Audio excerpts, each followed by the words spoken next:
So we are actually here on the site of CPAC 2018. Yes. And I am so honored, blessed, thankful to meet one of my amazing Facebook friends in person. Thank you. Lonnie Poindexter. And honestly, when I saw you, I was like, oh my gosh, this is awesome. Like, this is why we have CPAC, right? That's exactly why, and why I participate. Absolutely. Because it's like that one time of year where you can get a chance to connect with all of your compadres from across the country that are doing this wonderful work that you don't see that often, except in social media or on TV. So how long have you been coming to CPAC? This is my fifth CPAC. Okay, Yeah. it's my second. Okay. Now, this new show that we started online is basically broadening perspectives, the mindsets of particularly African Americans in the 21st century. We like to kind of focus on where we have been, where we need to go. And my take is, from all that I've experienced, if we don't go back to our conservative principles, our whole society will be lost. I agree. Tell me about how, if you agree, what you thought of, were you a Democrat before, were you a liberal before?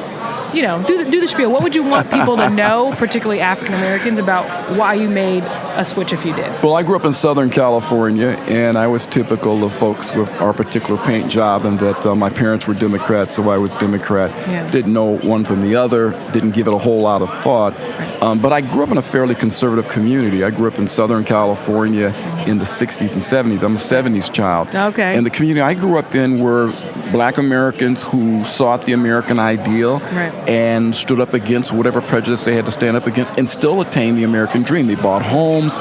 If they had a little bit more money, they put pools in the backyard and send their kids off to college. So it was a solid Black middle class, upper middle class community. Right. And so, but they're all conservative, but they wouldn't call themselves that. Right. My parents are what you would call a Kennedy era Democrat. Okay, we've heard that a lot. Yeah, so they're very conservative how they raised me. They wouldn't call themselves that conservative. I'm the only Republican in the family, by the way. Now, did you go to church? Yes. Okay. And so faith was centered right around everything. In fact, my dad taught me 3 principles. He said faith in God, focus on your goals, and ignoring the peripheral. And he had a colorful word for that. And I said, well, Dad, is that your key to success? He said, that was my key to success. Right. So my father came from very humble beginnings, dirt poor out of Mississippi, Right. and became successful in corporate My America. people are from Mississippi, too. Get out of town. Yes, see, we got that kindred spirit. We're probably related, Lord knows we know. Yeah, far enough down the line, I'm sure there's a connection. Nice. And so that's the principle he lived by and how he came from very humble beginnings and became successful. So I watched him do that, Right. and I looked to emulate that. Well, what happened, a funny story on the way to Rome, so to speak, is I went into business with a childhood friend. Okay. Started a computer company in Nice. Irvine, California. Nice. Very, very conservative community, even is still today, 99.9% white. So they said, you cannot be successful in Southern California in that community with a business like we had. Yeah. Well, we did it anyway. Good for you. And we built up to about 21 employees and then ran afoul of the government because we got behind on our taxes for payroll taxes. Okay. So dealing with the government from that vantage point Right. taught me something. Taught me that the boogeyman is not some white man trying to throw rocks at me because I happen to have the darker skin. Yep. It's a guy in a Crown Victoria with a big G on his chest who said, I'm from the government, I'm here to help. Oh, I understand. That's what happened to me. So I began to ponder, okay, what's really going on? Same time that took place, I started attending a ministry in that same community with a pastoral leadership that were very entrepreneurial minded, but they began to explain the gospel to me in a way that said, hey, with this guy on your side, there are no barriers that you can't conquer. Well, they say, you can fall, but you got to get back up. Right? Got to get back up. Just because it's not fair, life's not fair. My daddy taught me that. Yeah. And said, but God is just, and if you persevere, you will succeed. And that's my story. I went into Silicon Valley and worked in the tech sector, .coms and so forth, did 20 plus years in that. Then God has a sense of humor. He said, well, okay, I want you to go to Washington. Oh. So I left that industry. I have no background in mass communications. The next thing I know is here about a year, and I had my own show. Nice. Yeah. So one day I want to be like you, sir. I don't know. I'm just saying. I think you're doing quite well, Liz. I've been following your social media commentary. You're knocking the cover off the ball. Several times daily. Well, you ran for office. Right. I mean, you did some valiant things. You know, I think for me, because I grew up in the sauce, so to speak, once I saw the reality, I have not given up on the mission, the dream. Growing up with the Berries, growing up with my parents, what you do is, you lift as you climb. Yeah. Right? But you also have to make sure that there are middle rungs for people to climb up themselves. And if they don't, figure it out, fill it out, so people can move on and progress. Yes. I never knew that there was a different option, a different way, until I was forced to look away and look for another way. And I think we were just talking about it before we went on. You know, obviously for our region, the Hogan administration came in 2014. The Trump effect was huge. And people were kind of like caught off guard because they were like, how did this happen? And I would argue, and of course we don't want to know the real numbers, but at least 30% of the black vote voted for a non-Democrat. That's right. They also voted for the Greeners and some Libertarians. So again, average citizens are looking, they are craving for something different. And so as I said, if you wanted 3 things that someone who is suspicious, scared, afraid, concerned about conservatism or the party, what are the 3 things that you want them to know? I want them to know, first of all, they would be returning home. Because I've heard about that. Historically, the GOP is our home. Yep. I would want them to be knowledgeable on the true history of us as a people in this nation. Right. And then thirdly, to understand that we're in some epic times here, that we've had, depending on who you talk to, anywhere from 45 to 60 years of one party that's pretty much had the black vote, yet has done goose egg or negative for the black community. In fact, let me just state this for the record for those who don't know.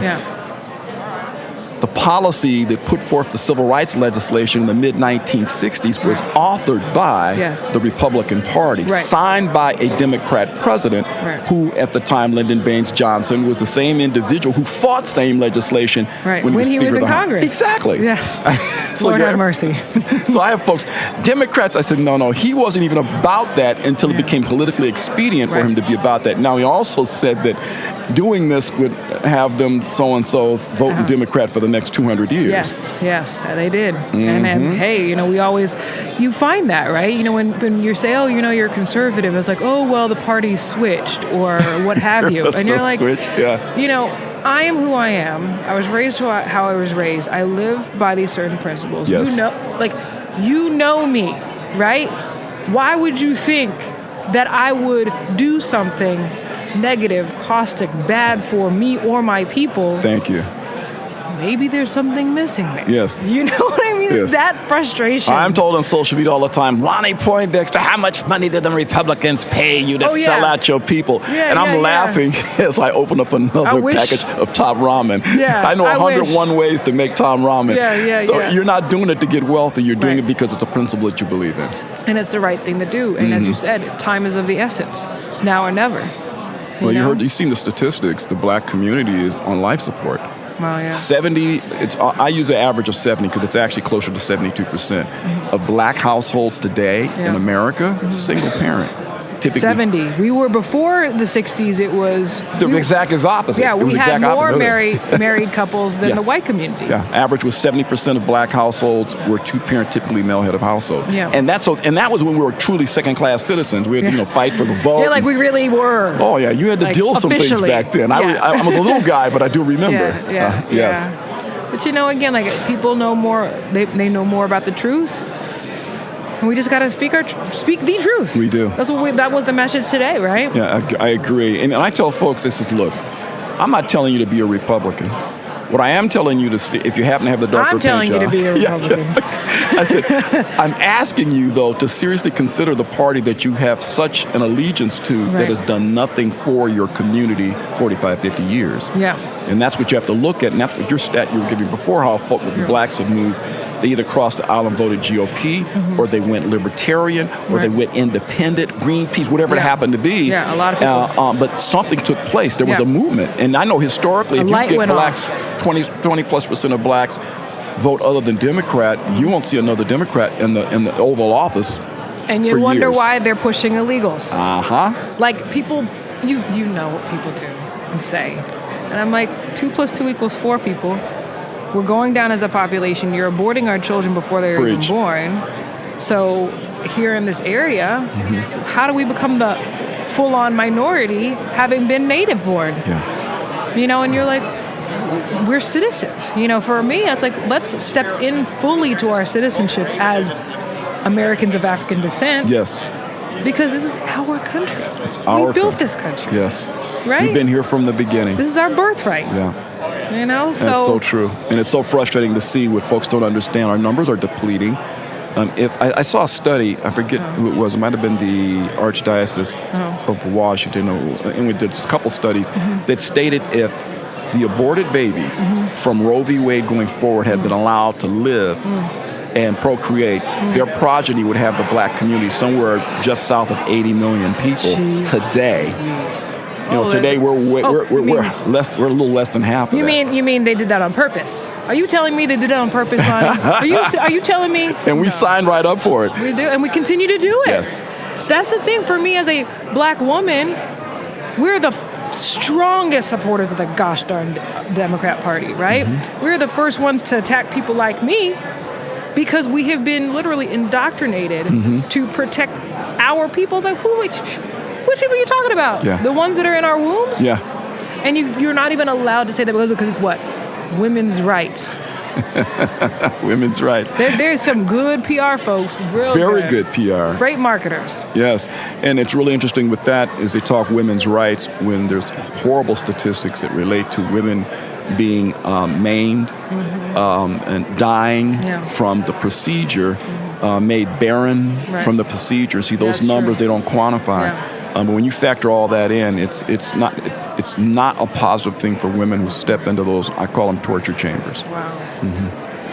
I hate to end on that note. But Sorry. I thank you for your time. Thank Lonnie. you.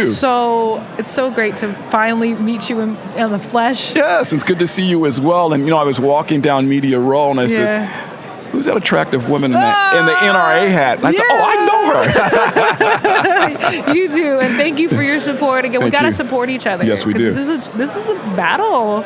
This is war. Okay, well, Spiritual war. I got to do my promo spot because Yes, I would not be absolutely. a Please, huckster if I please. didn't. Do that. I would like to invite you to come on to my show. Okay. And I broadcast Monday through Friday Nice. on urbanfamilytalk.com. Nice. And we're also a part of American Family Radio, which is one of the largest Christian radio networks in the nation. Beautiful. We're a national program or national radio show and program.